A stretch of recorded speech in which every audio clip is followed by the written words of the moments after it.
Boa noite, meus irmãos, a paz do Senhor Jesus. Que bom revê-los, que bom estarmos juntos aqui.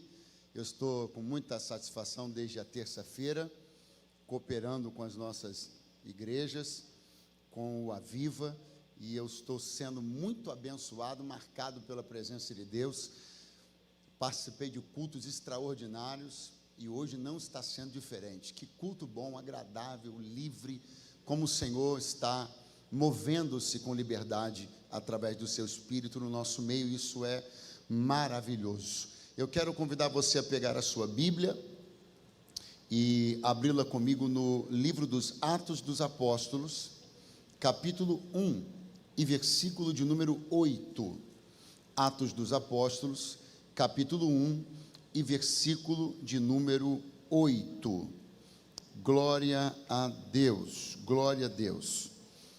Glória a Deus. Muito obrigado, pastor Bruno, obrigado pela satisfação de lembrar-se de mim, a despeito das suas tantas opções, né? Obrigado, pastor Mateus, obrigado às digníssimas esposas de ambos, é muito bom estar com vocês aqui.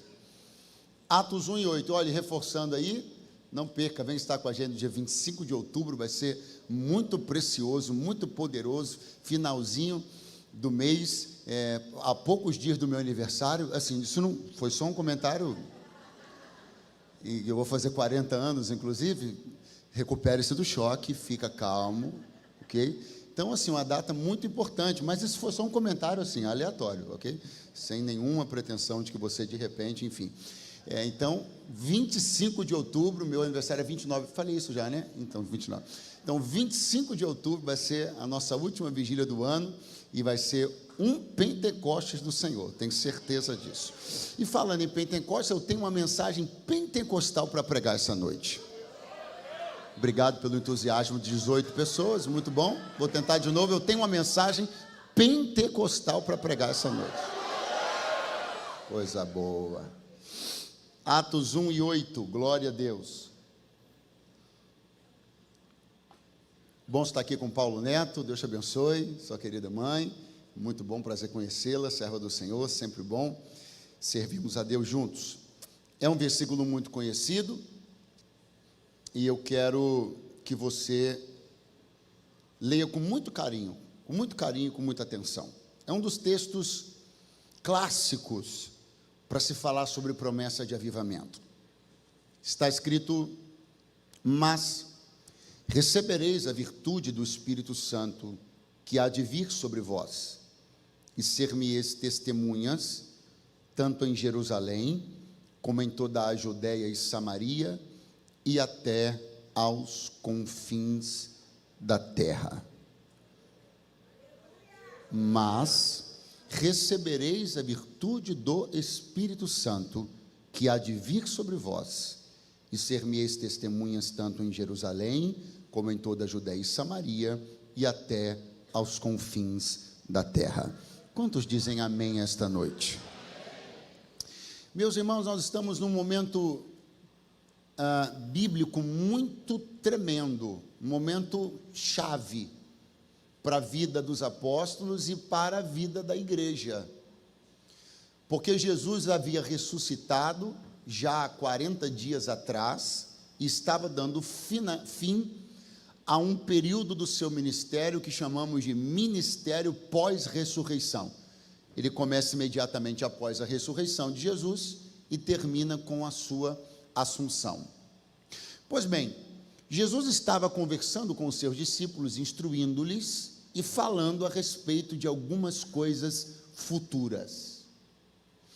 E os discípulos estavam diante de um momento que não se repetiria, porque, como eu já lhe disse, daqui a pouquinho ali Jesus seria assunto aos céus. Portanto, é a última vez que eles estão olhando nos olhos do Senhor.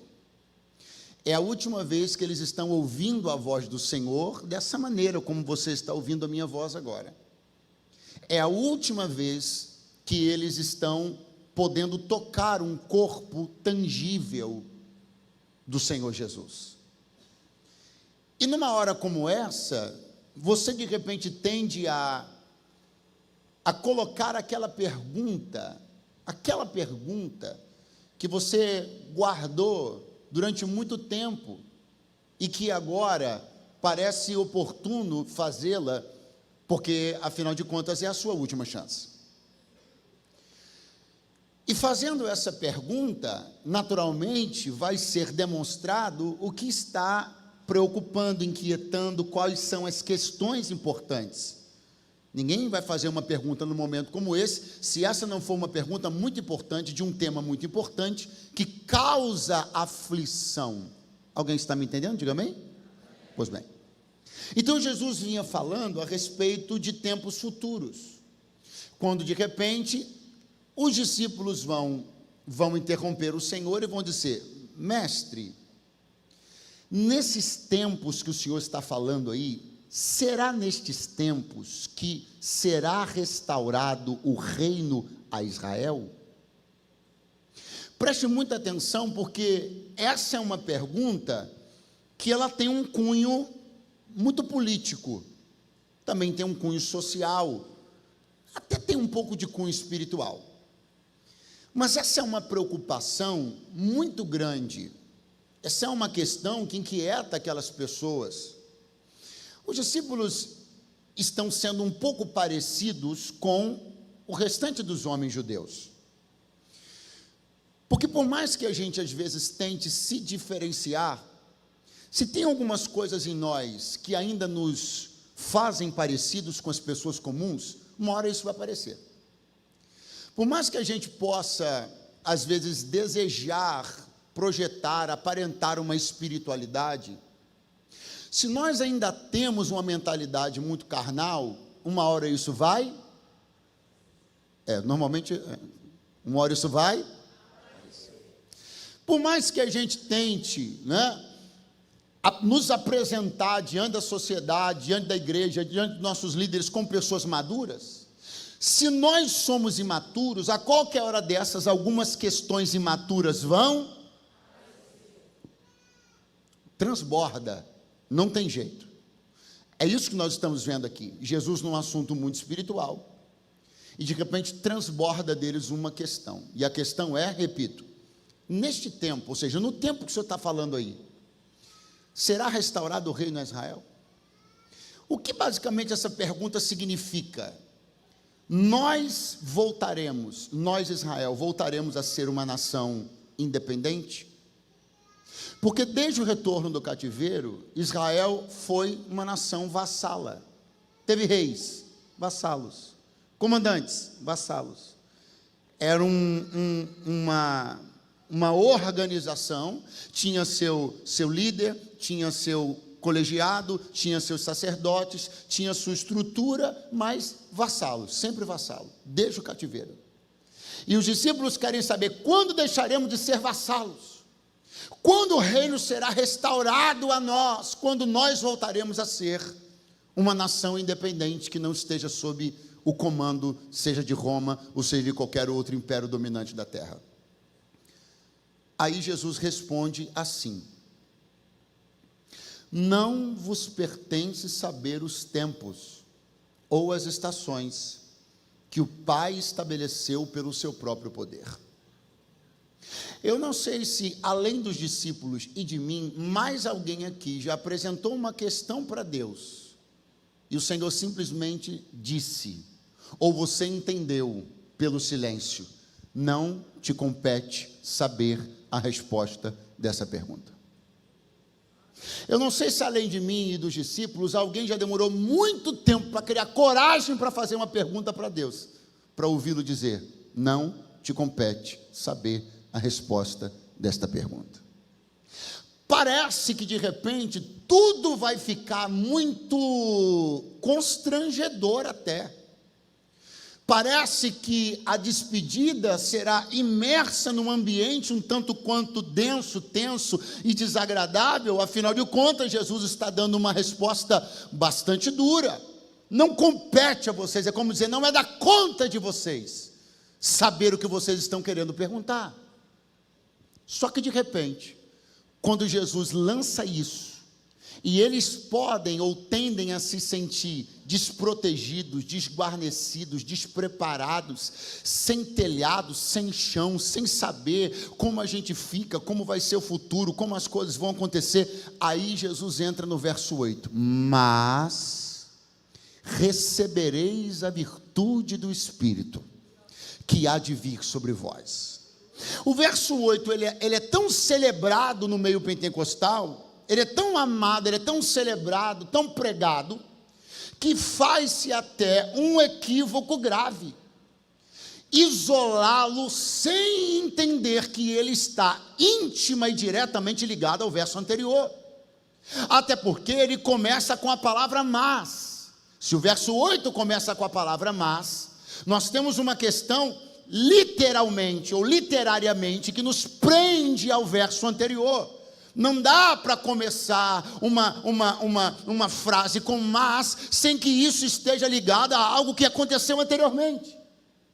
Então esta virtude prometida por Jesus, aguardada pela igreja, ela é anunciada aos discípulos logo após a frustração de uma pergunta não respondida.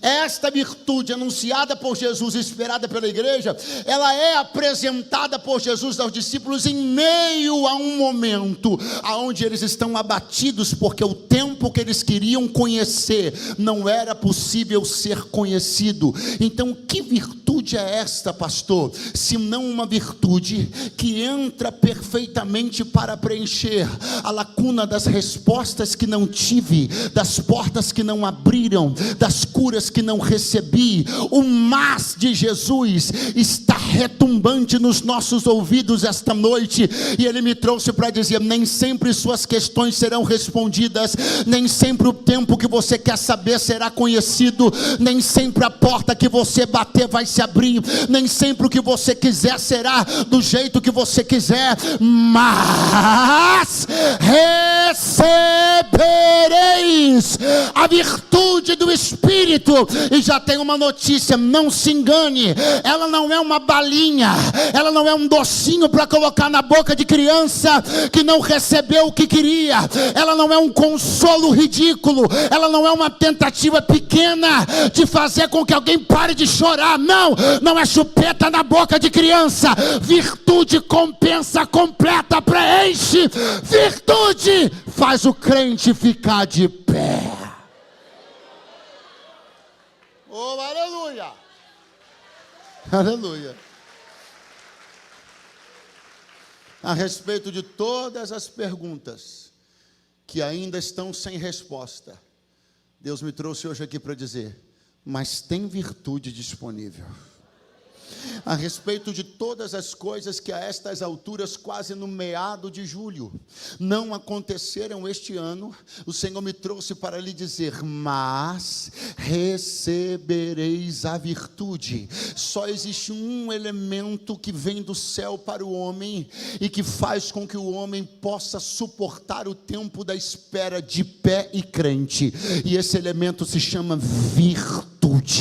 Pega a mão de alguém que está do seu lado e diga: você não tem outra saída, só se espera, só se suporta o tempo da espera de pé e crente, cheio de virtude.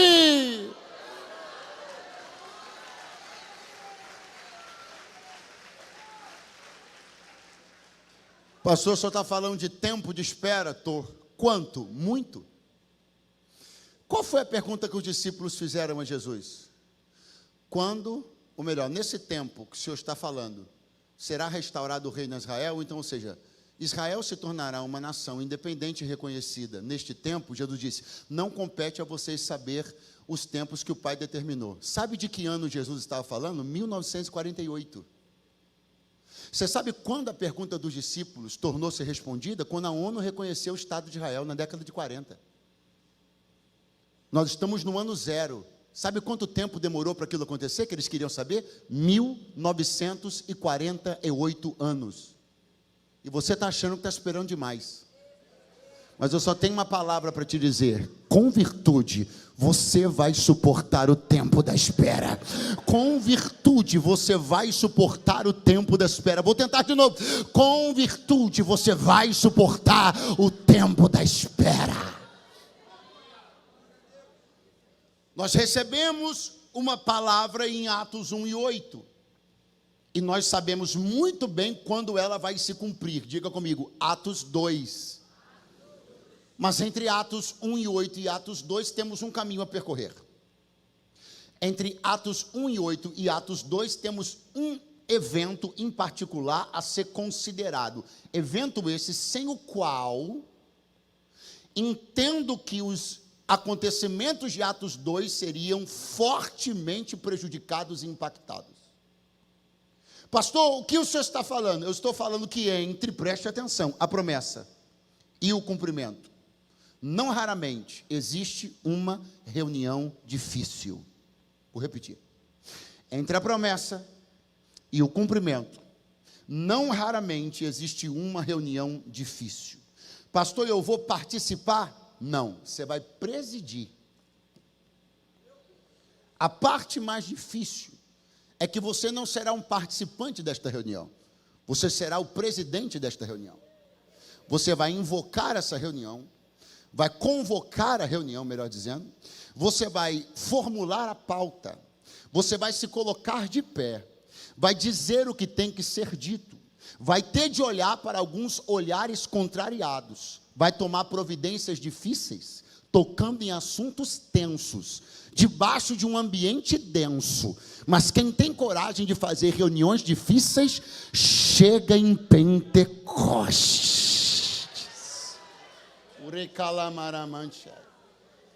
Pastor, mas exatamente sobre o que você se refere? Me refiro sobre o que a Bíblia conta a partir do verso 15 do capítulo 1. Uma reunião difícil. Qual?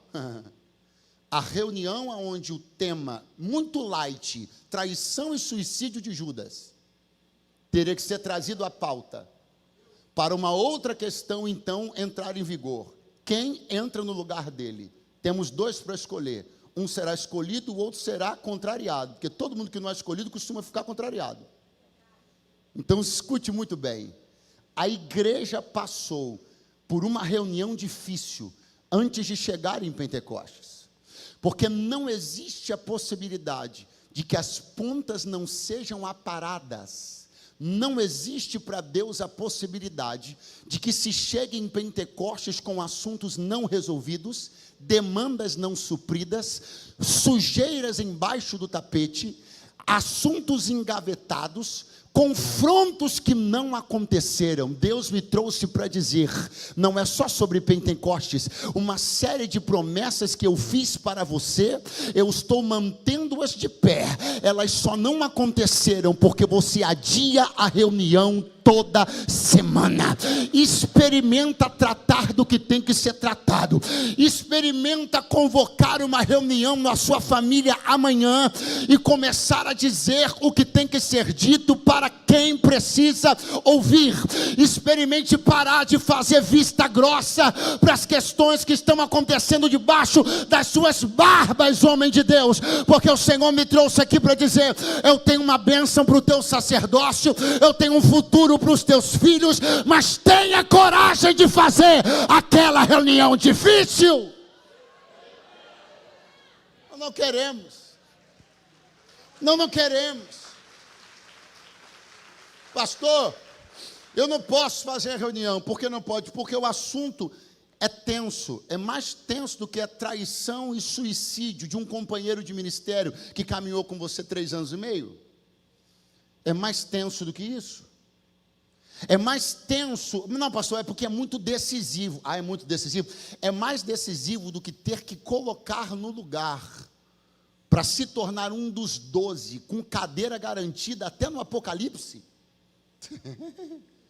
É coisa mais decisiva do que isso? Deus me trouxe hoje aqui para dizer: pare de alimentar as suas desculpas e procrastinar as reuniões que você precisa fazer. Eu queria que você me ajudasse a pregar. Segure a mão de alguém que está do seu lado, dê uma boa acordada nele e diga: esse mês ainda vai sair aquela reunião difícil.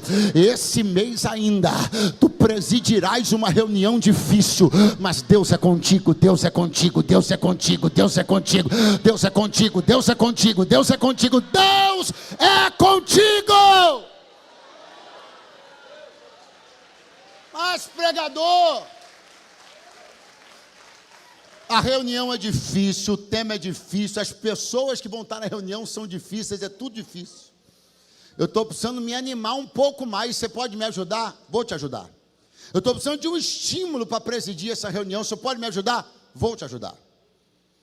Nesse versículo da reunião, eu li na Bíblia assim: Pedro pondo-se em pé. Então eu pergunto e você responde: quem presidiu a reunião difícil? Vamos de novo. Diz a Bíblia: Pedro pondo-se em pé. Então eu pergunto e você responde: quem presidiu a reunião difícil?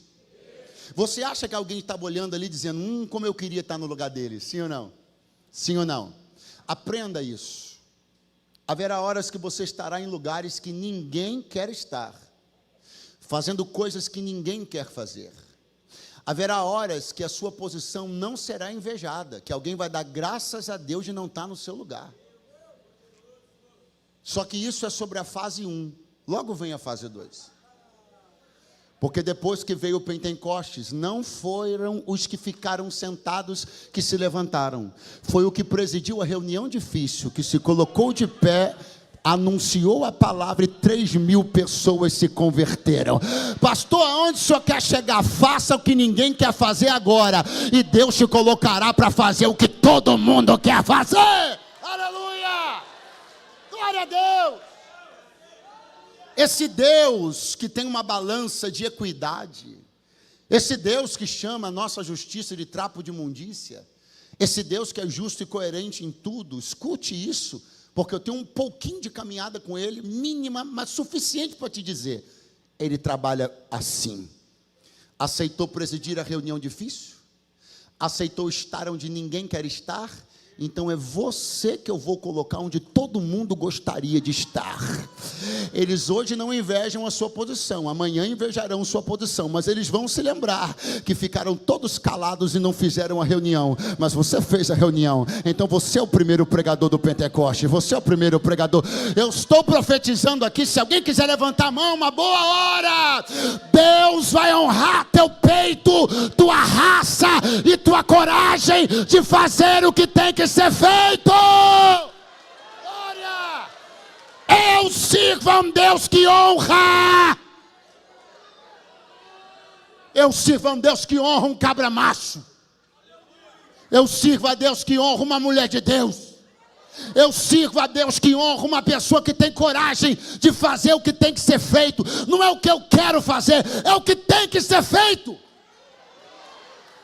Sabe por que muitas coisas na tua vida estão paradas? Porque você só faz o que quer. Cresça, faça o que precisa. Sabe por que o seu ministério não anda?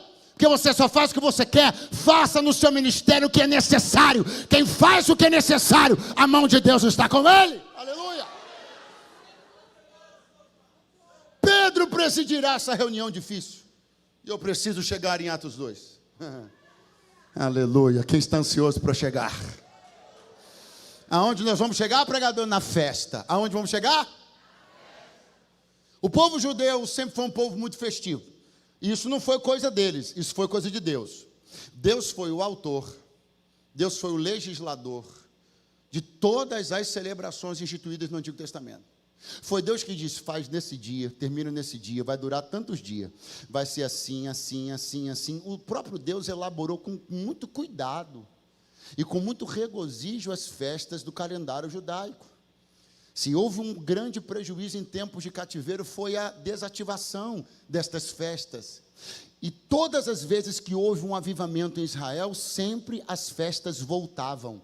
O avivamento sempre trouxe consigo o retorno das celebrações festivas, como por exemplo aconteceu nos dias de Ezequias, que após muitos anos, Israel sob a regência do seu pai Acais, um homem ímpio, quando Ezequias assume, ele restabelece o calendário festivo de Israel. Avivamento é festa e festa é avivamento. Quem gosta dos dois, diga aleluia. Agora, é importante você entender que não por acaso, como nada na Bíblia é por acaso, quando você e eu olhamos para uma coisa que no estudo da Bíblia é um artifício importantíssimo, etimologia, sentido, significado das palavras. Quando você olha para a palavra festa, a palavra festa na língua original hebraica é Hag. E Hag, me perdoem os que dominam a língua aqui, eu não domino, devo estar falando errado, mas não tem problema. Hag significa círculo. O que significa? Literalmente, Hag é fazer um círculo. O sentido de festa para o povo de Deus é fazer um círculo. Eu pergunto e você responde: esse círculo você acha que é visível, sim ou não? Se você faz um círculo, ele é visível, sim ou não? Você acha que fazendo um círculo, o sentido não é estabelecer com clareza quem está dentro e quem está... A festa para o povo de Deus, o Pentecostes para o povo de Deus é uma declaração clara, honesta de quem está e quem está. Dá uma olhadinha para o seu irmão, vê se ele está com cara de que está dentro, se ele está com cara de que está fora, vê se ele está com cara de que está mergulhado, vê se ele está com cara de que está participando, ou vê se ele está com cara de que botou uma cadeira do lado de fora do círculo, só para ver o que está acontecendo aqui dentro. Eu tenho uma palavra de Deus para essa noite: não dá para ser um pentecostal agente secreto, não dá para ser um pentecostal fantasmagórico ou incógnito. A festa é uma declaração aberta, uma carta aberta e pública de quem decidiu estar do lado de dentro dela. O pentecostal, aquele que adere à festa pentecostal, tudo nele grita isso. O jeito dele andar, falar, cantar, acordar, dormir, quem olha para ele diz: esse está do lado de dentro, esse está do lado de Deus.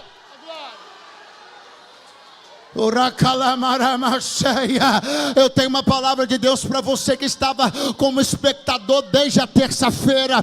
Terça-feira você se assustou, quarta-feira você se acostumou e na quinta-feira você vai entrar.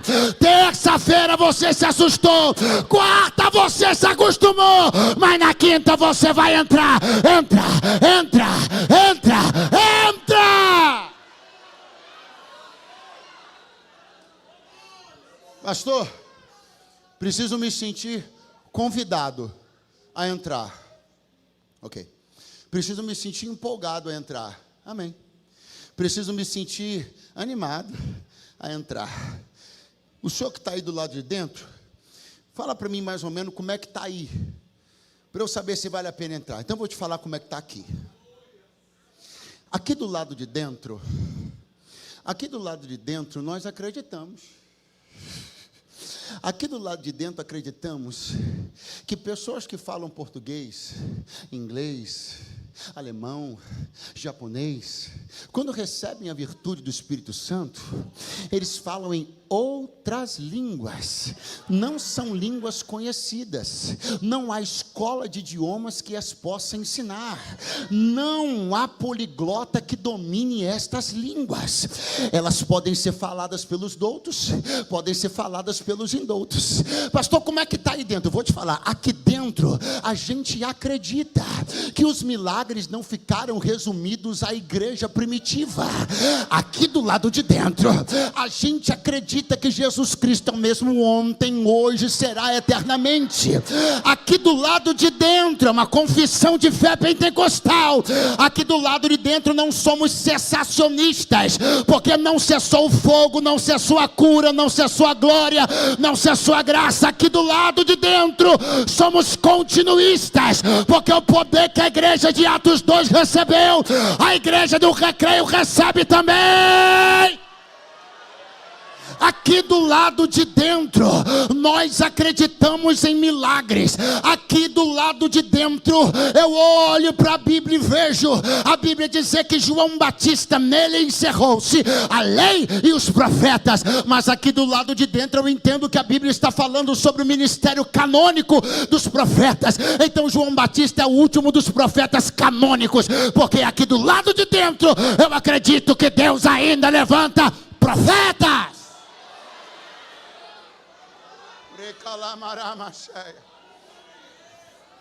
Aqui do lado de dentro, cremos e preservamos uma chama. Quem acendeu essa chama não foi Pedro. Quem acendeu essa chama não foi Paulo. Quem acendeu essa chama foi Jesus. E tipologicamente desde o Antigo Testamento, a Bíblia já vinha nos advertindo. Levítico 6,13, o texto áureo do avivamento no Antigo Testamento. E o fogo arderá. Como? Continuamente sobre o altar, e não se apagará. Aqui é o povo do choro, aqui é o povo do grito, aqui é o povo da mão levantada, aqui é o povo da retumbância na voz, aqui é o povo da vibração, aqui é o povo do glória. Aleluia!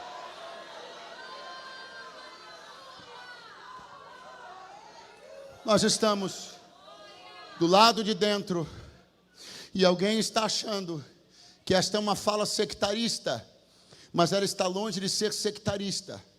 A festa é um círculo. O círculo é uma declaração clara. O círculo é um testemunho claro de quem está dentro, de quem está fora.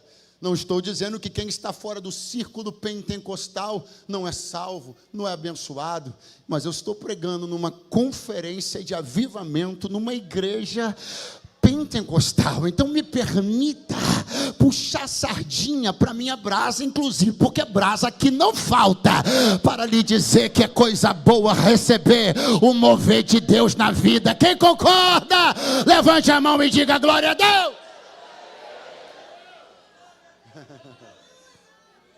Pentecoste, como é o nome da festa? Muito fraco. Como é o nome da festa? Você pode fazer melhor. Qual é o nome da festa? Festa boa, festança de crente, organizada, cheia de apontamentos e sombras, que deveriam ser conectadas com as questões futuras envolvendo aquele que é a chave hermenêutica da Bíblia, aquele que está em toda a Bíblia, de Gênesis 1, Apocalipse 22, Jesus. O Pentecostes, ele é promovido por Jesus, ele é para Jesus, ele tem como essência Jesus. Quem faz o Pentecostes é Jesus, quem produz o Pentecostes é Jesus, quem gera o Pentecostes é Jesus.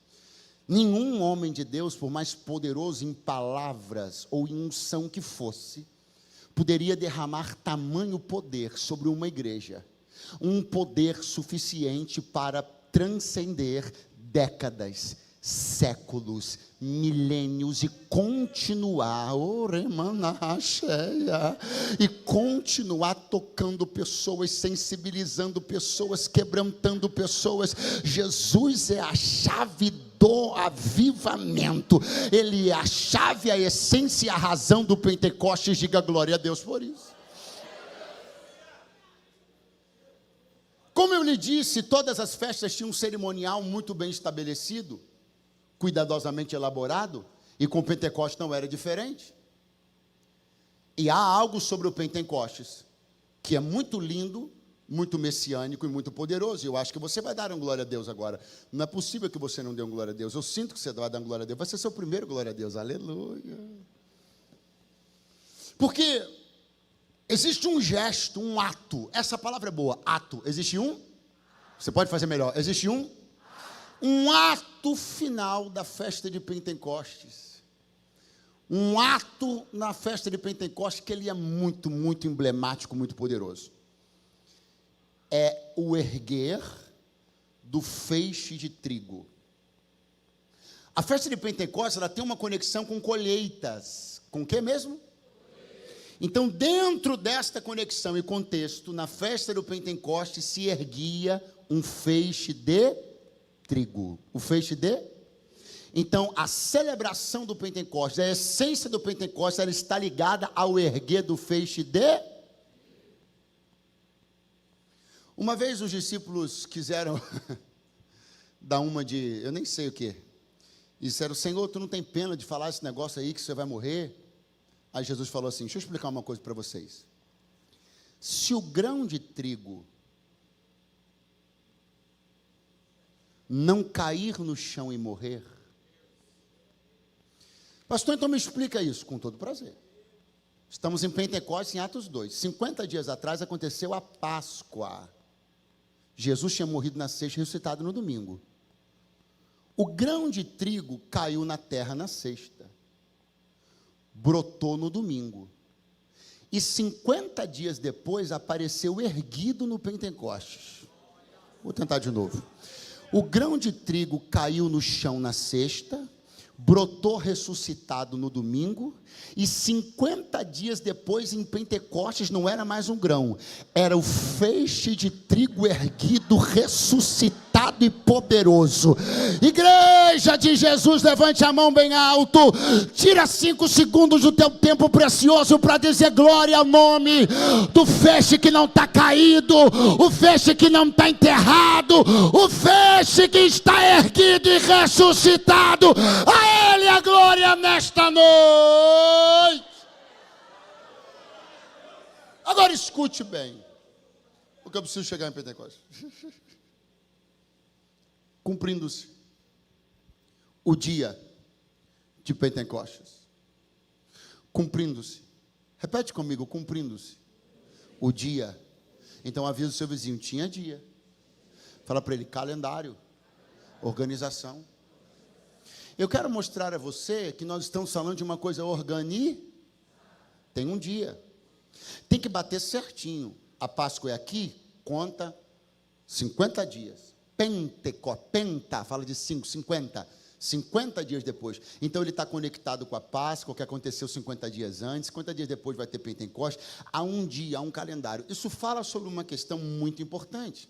Fala sobre a ordem, fala sobre a decência, fala sobre a ética de se fazer uma festa pentecostal. Isso fala sobre a movimentação da igreja, que deveria ser, sim, uma movimentação coesa, correta, coerente, organizada. Deus nunca quis uma igreja desmantelada, confusa, problemática, sem hora para chegar, sem hora para sair, não. Cumprindo-se o dia de Pentecostes, há um dia, um horário, uma regra, uma liturgia. Tudo isso aqui é muito ordinário, e o que é ordinário é muito importante. Ninguém vive sem cumprir o que é ordinário. Mas não se vive igreja só assim. Tem que ter isso aqui, ó. E de repente. Pastor, o que você quer apresentar? O equilíbrio perfeito entre o ordinário e o de repente. Nenhuma igreja sobrevive só com o ordinário. Nenhuma igreja sobrevive só com de repente. Por que não pode sobreviver só com de repente? Porque aí ela não tem horário, não tem regra, não tem ética. Como a igreja de Corinto, uma bagunça, todo mundo falando língua estranha, um atropelando o outro, acotovelando o outro. Então não pode viver só de repente. Tem que ter horário, tem que ter regra, tem que ter as coisas bonitinhas, arrumadinhas, né? A gente é pentecostal, mas não é cego. A gente sabe que tem uma reunião pentecostal que só tem de repente, aleluia. Não tem nada de cumprindo-se o dia, é tudo de repente. De repente começa o culto, de repente acaba, de repente vai todo mundo embora, de repente o pessoal levanta levanta e sai, de repente um vaso bate com a cabeça de repente. E não se vive só de repente, mas também não se vive só de cumprindo-se o dia, não se vive só do ordinário, do programado. A previsibilidade pode gerar uma coisa entediante. É possível que haja previsibilidade. O culto tem uma hora prevista para começar, uma hora prevista para acabar, que inclusive hoje não vai ser a hora que você achou que ia acabar. Aleluia! Porque Deus também tem os seus de repentes. Então levanta a sua mão mais alto que você puder. Tem culto organizado, hora para começar, hora para acabar. O louvor sabe quantas músicas vai cantar, os músicos sabem que vão tocar naquele dia, tem escala para o voluntário, está tudo organizado, mas nada disso significa que aqui não haja espaço para o de repente de Deus. Aleluia! Oh glória! Oh glória! Que o nosso senso de ordem não roube de nós o prazer do de repente. Que o nosso senso de organização, que é tão válido, não roube de nós o perfume do de repente.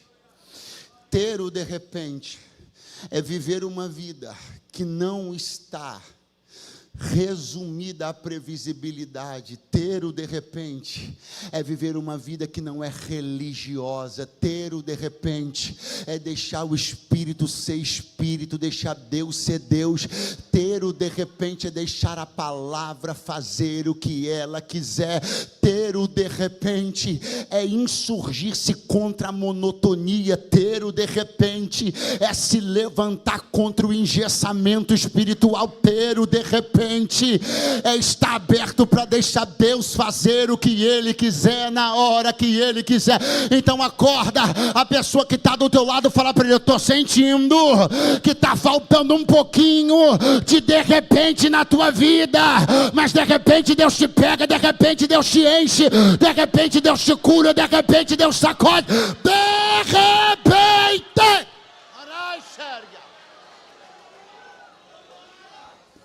Eu preciso disso, minha fé precisa disso, a minha jornada com Deus precisa dos fatores imprevisíveis.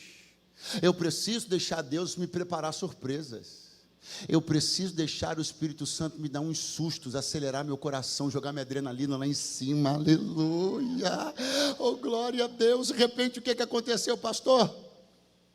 Veio do céu um som. Pastor, eu já sei, de vento. Não. Como de um vento. Veemente e impetuoso. Encheu toda a casa. E foram vistas sobre ele. Ah, pastor, isso aí eu sei. Línguas repartidas. Não. Línguas repartidas, línguas repartidas de fogo. Não. Línguas repartidas como que de fogo. Não por um detalhe, não por um capricho, não por um preciosismo, mas por um propósito. O texto está sendo construído apresentando questões análogas. Não há uma literalidade, não é língua de fogo, é língua como que de fogo. Não é um som de vento, é um som como de um vento. Qual é a importância da Bíblia nos apresentar a festa de Pentecostes de Atos 2, sem eventos engessados assim e assim? Porque senão, eu acharia que para acontecer alguma coisa, eu teria que ouvir um som de vento. E também acharia que para estar acontecendo alguma coisa, eu teria que olhar em cima de você, por sobre você, uma língua repartida de fogo. Então, quando a Bíblia nos desprende da literalidade, ela nos mergulha numa infinidade de possibilidades através das quais Deus pode se manifestar aqui.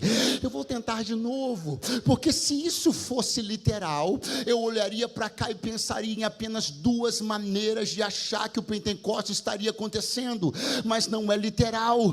E aí Deus abre uma caixa de possibilidades possibilidades múltiplas e inúmeras, ele dizendo, neste dia aqui o vento, o som era como de um vento, mas pode ser que hoje aqui, o som que eu quero usar, seja do surdo da bateria, seja dos pratos da bateria, seja das teclas do teclado, seja do choro de um crente, que vai levantar-se em cânticos espirituais lá atrás. Pode ser que aquilo que foi visto em Atos 2 não seja visto aqui, mas não significa que Deus não está aqui, porque não estamos presos numa literalidade. O que eu quero saber é que quem estava lá também está aqui.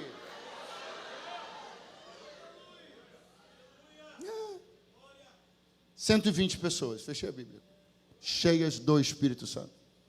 Quantas pessoas? Estou arredondando. Quantas pessoas? Você pode fazer melhor. Quantas pessoas? Se prepare, porque agora está todo mundo cheio. E uma coisa muito interessante vai começar. Vai começar um processo de dízimo. Pastor, mas não passou já? Calma, é outro dízimo. Porque nós temos 120... Quantos são mesmo? E não sou eu, é a Bíblia que vai dizer assim, ó. Pedro, com os 11, levantou-se. 1 mais 11 não é conta difícil não, né? 1 mais 11 dá? Olha o dízimo. Você tinha 120 pessoas cheias, das quais apenas 10% estão de pé. Não é de pé espiritualmente, estão de pé com visibilidade. Você tem 120 cheios, mas visibilidade quantos tem? Quantos tem? Pastor, eu só quero se for para ter visibilidade. Então, quem não quer é Deus. Não, vou de novo. Pastor, só quero se for para ter visibilidade. Então, quem não quer te encher é Deus. Porque se você não prestar para ser dos 120, só prestar para ser dos 12 que estão sendo vistos, você não entendeu ainda o que é avivamento, Pentecoste, igreja, sangue, redenção, você não entendeu nada. Pastor, e o dízimo? Vai vir de novo. Porque dos 12, Pedro fala à multidão. Eu estou arredondando a conta, que o dízimo exato de 12 não é 1, mas eu estou arredondando um cadinho. Dos 12 que estão de pé, quantos falam? Quantos falam? Você percebe que existe um processo acontecendo bem aqui diante dos nossos olhos? 120 crentes cheios. De repente 108 ficam, 12 se mostram à multidão, 11 ficam, 1 fala à multidão. Pastor, aonde o senhor quer chegar? Já cheguei. Chego no momento que você entende que 1 só fala, porque há 11 de pé aqui, e 12 só estão de pé, porque há 108 cheios ali. Isso daqui não é afunilamento, isso daqui é uma engrenagem pentecostal, é uma engrenagem pentecostal. Na ponta falando aparece 1, mas na retaguarda tem 11 em pé, e no cenáculo tem 108 cheios. Eu não sei se você é quem fala, quem fica de pé, ou quem está cheio. O que eu sei é que ser cheio é para todo mundo. Quem quer ser cheio, dá um pulo dessa cadeira agora.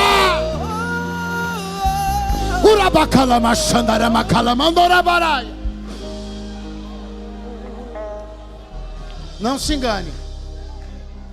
Não se engane. As engrenagens do reino não são ostensivas.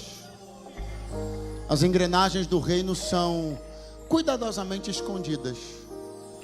Deus tem gente muito preciosa que você nunca ouviu falar, e que se não fosse eles, pessoas das quais você já ouviu falar, não estariam de pé.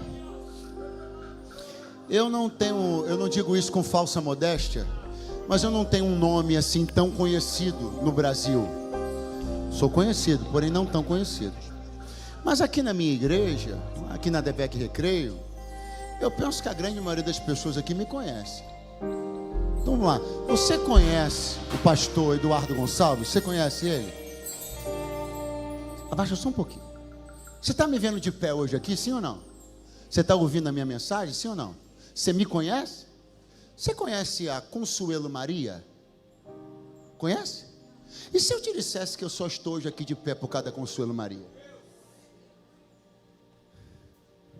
Eu só tenho um nome, poderia citar 10, 12, 15 pessoas que carregaram minha vida, minha casa e meu ministério nos joelhos.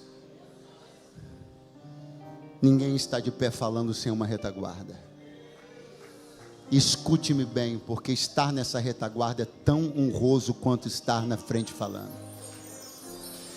Eu disse algo esses dias e vou dizer de novo aqui. Hoje nós estivemos com a alegria de ter o nosso pastor participando de uma audiência pública no Senado Federal. Quantas pessoas falaram no Senado Federal hoje? Quem foi? Quem foi? Estou falando do nosso pastor. Então quem falou? Quem falou? Mas você tem ideia por que ele está falando? Porque tem 11 na retaguarda e 108 cheios do Espírito. Ninguém se sustenta de pé falando sem uma retaguarda de gente cheia do Espírito Santo.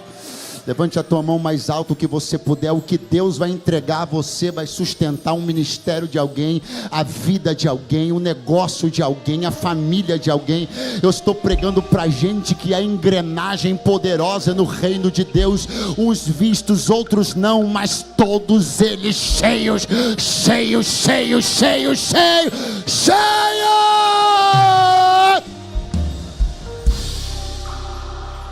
Agora olha para mim, porque eu encerro agora. 12 ficaram de pé, diz a Bíblia. Pedro mais 11. 12 estão de pé diante da multidão. Quem está me ouvindo, diga amém. Quantos estão de pé diante da multidão? E são os 12 apóstolos. São os 12. Dá uma olhadinha para o seu vizinho e diga: ainda bem que teve a reunião. Porque se não tivesse tido a reunião, não estariam 12 ali. Estariam? E o que isso significa? Que a igreja, o colégio apostólico, teria perdido a plateia antes de começar a mensagem. Porque se aquelas pessoas, que a grande maioria delas ouviu notícias do ministério de Jesus, ministério esse, que tinha um grupo de discípulos, cujo número era de... Elas estariam de braços cruzados, pastor Bruno, olhando aquela cena e dizendo assim: mas eles não eram 12? Eles não sabem resolver o problema deles. Eles não têm competência para suprir as demandas. Não conseguiram nem colocar outro no lugar do... Antes de Pedro dizer a primeira palavra, o colégio apostólico estaria descredibilizado diante da plateia. Porque o que você não entende sobre a reunião, o pastor vai voltar nela, O que você não entende sobre a reunião é que fazê-la ou não pode fazer você perder a plateia antes de dar a paz do Senhor. O que o teu adversário quer é estragar a foto, é emitir uma mensagem que cause descrédito nas pessoas, ao ver um grupo apostólico, uma igreja, uma liderança, uma empresa desmantelada, incapaz de lidar com suas próprias questões problemáticas. Mas não entre nós, porque o Senhor nos reúne para dizer: eu estou falando com gente que vai fazer suas reuniões necessárias, e quando estiverem de pé diante do povo, não vai ter burburinho, não vai ter mimimi, pode até falar que não gosta do tom da minha voz, mas vai saber que eu sou uma pessoa resolvida. Pode dizer que eu falo assim ou assado, mas sabe com quem eu sou casado, há quanto tempo sou, e é ela só. Então escute uma coisa: tenha testemunho para dar, e a tua palavra terá crédito no ouvido das pessoas. Segura a mão da pessoa que está do teu lado agora. Vem Paulo, deixa Deus te usar um cadinho mais. Vem, eu tenho 4 minutos ainda. Dá uma acordada no teu irmão. Diga aí: todos foram cheios do Espírito Santo. Eu já estou me preparando para a vigília, aleluia. E todos foram cheios do Espírito Santo. Se é dos 108, se é dos 12, se é do 1, todos foram cheios do Espírito Espírito Santo. Se ser cheio do Espírito Santo é uma pauta que te anima, abra a tua boquinha agora e começa a fazer do jeitinho antigo. Daquele jeitinho que eu me lembro nos dias de carnaval, porta de igreja fechada e as crianças dizendo glória a Deus, glória, glória, glória, glória, glória, glória, glória, glória, glória, glória. Jesus ainda enche no glória, Jesus ainda enche no glória, ainda batiza no glória, ainda renova no glória. Esconda-me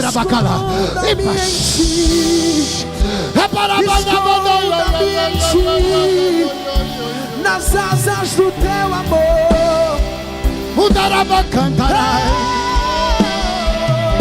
Esconda-me em ti, esconda-me em ti, nas asas do teu amor.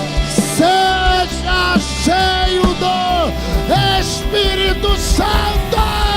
Como eu amo seu nome, Mas és o nome mais lindo que eu conheço. Como eu amo seu nome. E como eu amo seu nome. E tens o nome mais lindo que eu conheço. Como eu amo seu nome. E vem mais uma vez e faz tudo novo. Vem mais uma vez e agita todo o meu ser. Faz a eternidade se alinhar com o natural. E até nós que somos proclamamos: aviva-nos, aviva-nos, aviva-nos, Senhor. Recebe de Deus aí, recebe de Deus, recebe de Deus, recebe de Deus. Tenha teu ministério avivado, teu sacerdócio avivado. Vem mais uma vez e agita todo o meu ser. Faz a eternidade se alinhar com a natural. E até nós que somos proclamamos: aviva-nos, aviva-nos, aviva-nos, Senhor. Aviva-nos, Senhor.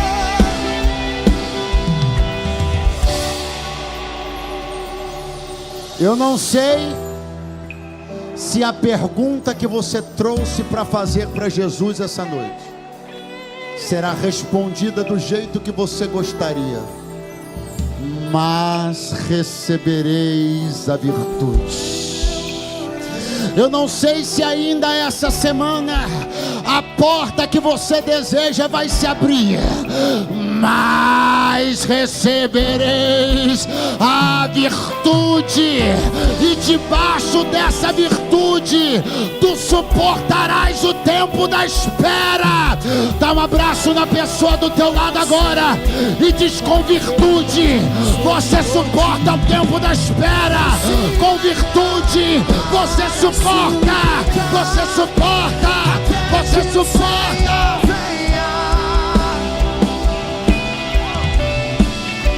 Até que o Senhor venha, eu vou bramar. Até que o Senhor venha, eu não vou descansar. Até que o Senhor venha, eu vou gastar a minha vida diante do teu altar.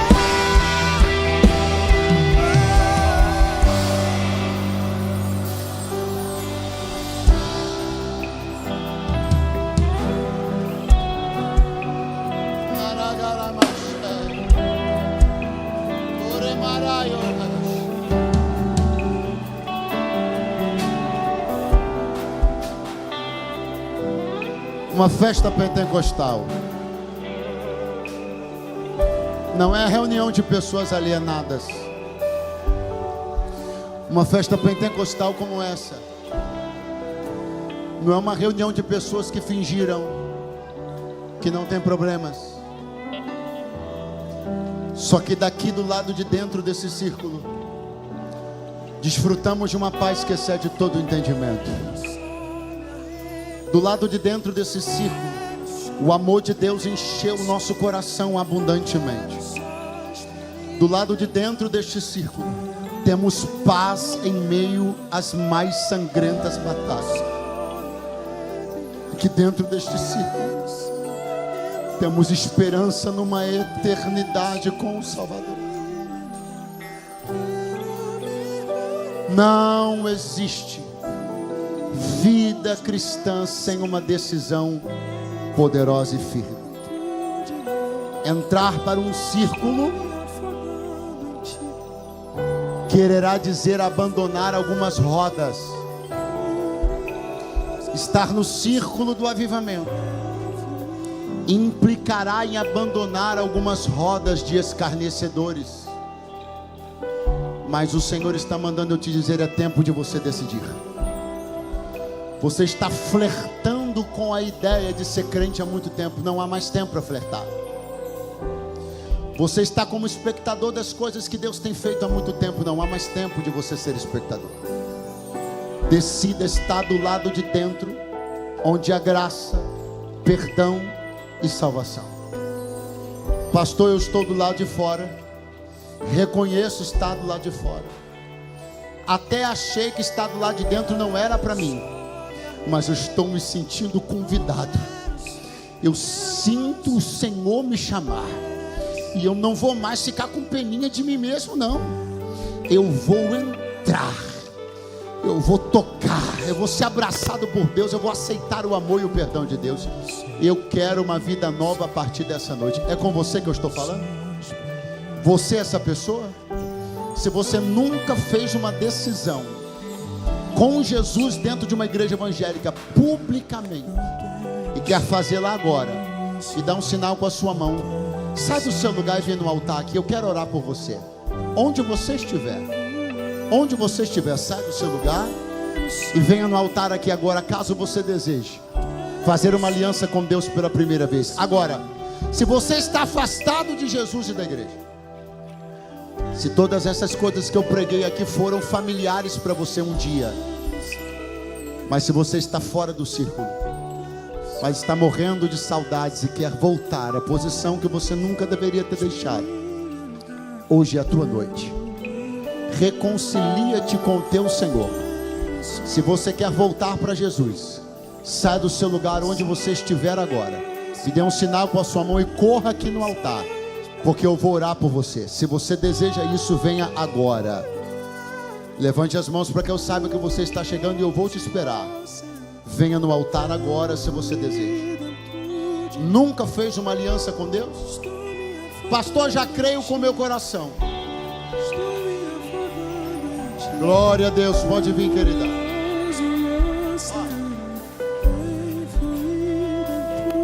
Pastor, já creio com meu coração. Tá bom, não tá bom. A Bíblia diz: com o coração você crê para a justiça, com a boca você confessa para a vida eterna. Se você já crê em Jesus no seu coração, mas nunca o confessou com a sua boca diante da igreja, você precisa fazer isso.